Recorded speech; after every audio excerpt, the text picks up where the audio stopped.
Bangun! Jangan cengeng kamu. Sini.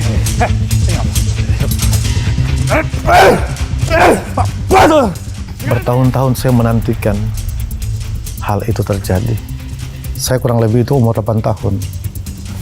Di depan mata saya, orang tua saya dihajar.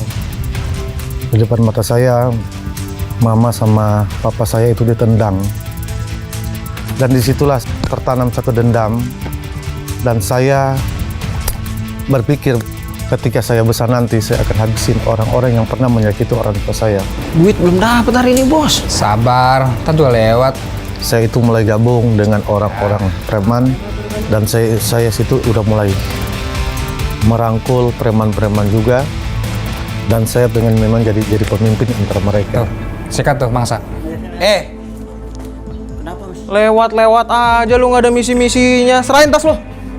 Jangan, Mas, ini nggak ada apa-apa nih di sini. Ada, udah serahin. Jangan, Mas. Lu jangan ngelawan lu ya. Serahin lu. Diam lo, jangan lawan.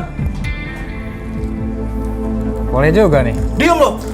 Dan kita itu masuk tambang, kita itu masuk dalam terminal dan lain sebagainya, dibawa ke pimpinan saya.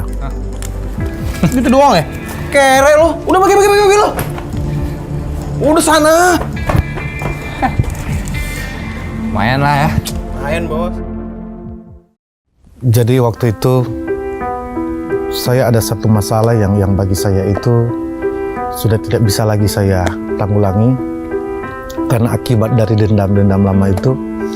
Jadi saya lari merantau ke Jakarta dan disitulah saya ketemu dan kenal istri saya. Dari situlah saya sama istri 2013 pulang lagi ke Manado. Tetapi dengan berjalannya waktu karena ekonomi mendesak kami, akhirnya saya katakan kepada istri saya akan pergi cari uang di Kalimantan.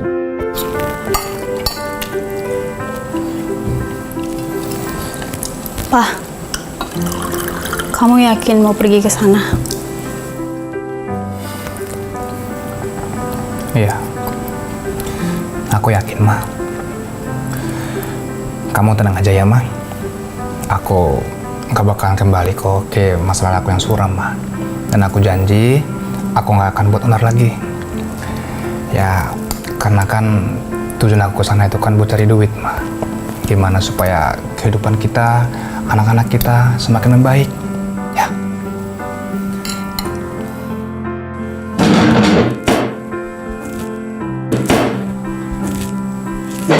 Wajar kan, Pak, aku khawatir. Karena di wilayah sana tuh nggak aman bagi mantan preman seperti kamu, Pak. Ya, aku tahu kok kamu pasti khawatir, Ma. Awalnya istri saya tidak izinkan saya karena dia sudah tahu dan dia sudah dengar-dengar tentang masa lalu saya. Lancar dan aku cepat balik ke sini. Ya, yuk makan yuk.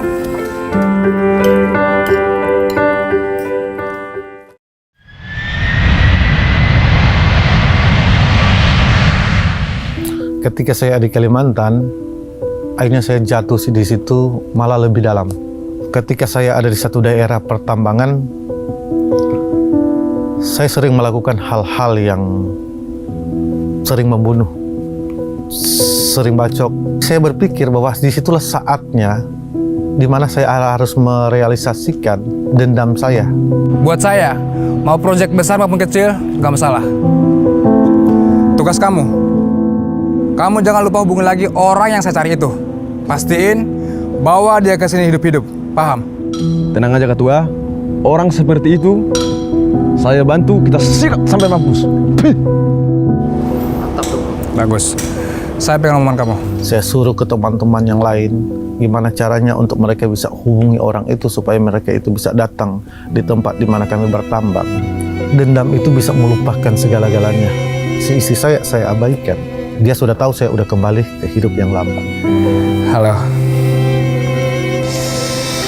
Apa yang selama ini kamu dengar itu benar. Dan aku mau ngomong sesuatu sama kamu. Jangan pernah harap aku kembali. Ya, lupain aku. Udah. Saya juga sudah berkata bahwa tidak usah mengharapkan saya kembali. Dan dia juga sudah mengokeikan pada waktu itu. Dan waktu berjalan, akhirnya satu seketika saya naik di atas motor. Ketika saya di atas motor itu, ada orang tiba-tiba datang dari belakang.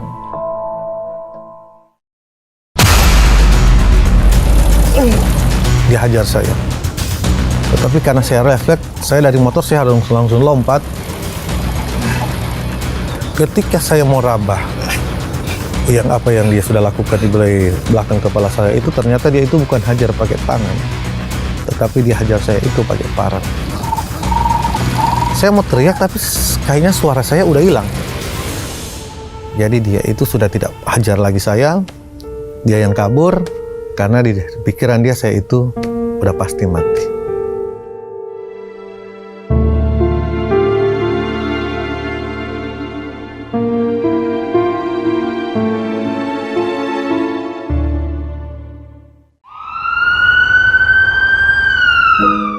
Dari tempat peristiwa sampai ke rumah sakit, saya terus berdoa.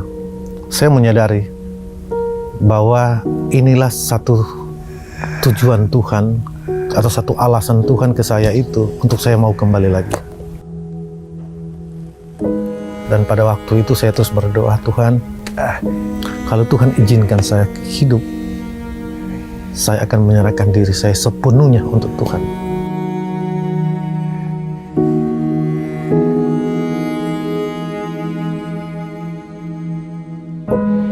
Ketika saya di rumah sakit itu, saya mempersiapkan diri saya seperti bagaimana saya itu membangun satu hubungan erat dengan Tuhan.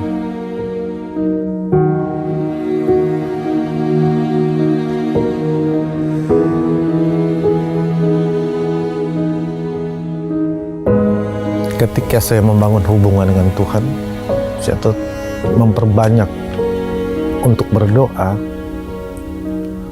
saya mulai merasa ada sukacita.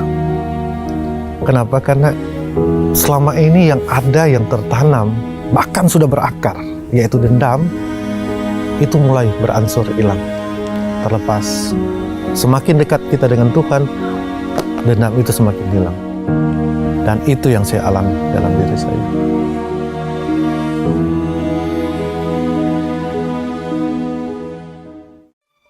Dan pada akhirnya ketika saya bisa keluar dari rumah sakit, saya mengambil satu keputusan, saya harus berjumpa dengan keluarga saya, istri dan anak saya.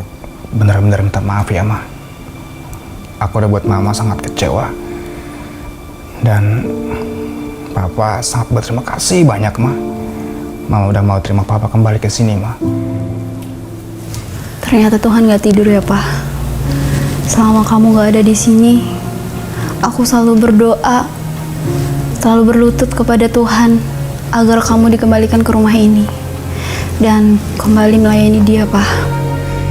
Ketika saya membuktikan, saya membangun satu hubungan dengan Tuhan, disitulah Dia bisa menerima saya, dan disitu juga Dia memaafkan saya, dan disitu juga saya baru tahu ternyata selama ini Dia juga terus mendoakan saya. Sekarang Papa benar-benar minta mau bertobat, Ma. Tolong Ma, maafin Papa ya, Ma. Iya, Pak. Aku maafin, Pak. Dan kami berdua, kami suami istri, kami rasa dipulihkan oleh Tuhan. Barang siapa kukasihi, ia kutegur dan kuhajar. Sebab itu, relakanlah hatimu dan bertobatlah. Saya hancur, masuk keluar penjara, terlibat dalam banyak hal, cuma karena dendam itu. Tetapi ketika saya fokus untuk melayani Tuhan, dengan sendirinya dendam itu hilang. Karena ada ayat berkata, dan itu kata Tuhan. Dalam Ibrani pasal yang ke-10 ayat 30 berkata, pembalasan itu adalah hakku. Kata Tuhan, itu adalah hak Tuhan, bukan hak kita manusia. Jadi tidak baik kita untuk menyimpan dendam. Karena dendam itu bisa menghancurkan hidup kita, bahkan dendam itu bisa menghancurkan keluarga kita, bahkan dendam itu bisa menghancurkan masa depan kita. Aku menyesal, Tuhan. Aku mohon, Bapak. Ampuni aku, Yesus. Berikan aku Tuhan jalan keluar, Bapak. Aku ingin bertobat, Tuhan. Bapak, saat ini aku datang, Tuhan, untuk memenuhi panggilan-Mu. Belum saya dioperasi, dokter bilang, kemungkinan selesai operasi, pendengaran saya akan terganggu di sebelah kanan. Penglihatan saya akan terganggu juga di sebelah kanan. Cuma saya katakan ke dokter, walaupun juga ada gangguan dalam pendengaran dan penglihatan, yang penting luka saya sembuh. Itu karena bagi saya kalau luka itu sudah sembuh, bagi saya itu sudah satu mujizat. Semua baik, sungguh teramat baik. Ketika di tempat kejadian itu, ada kurang lebih 14 jam baru sampai di rumah sakit.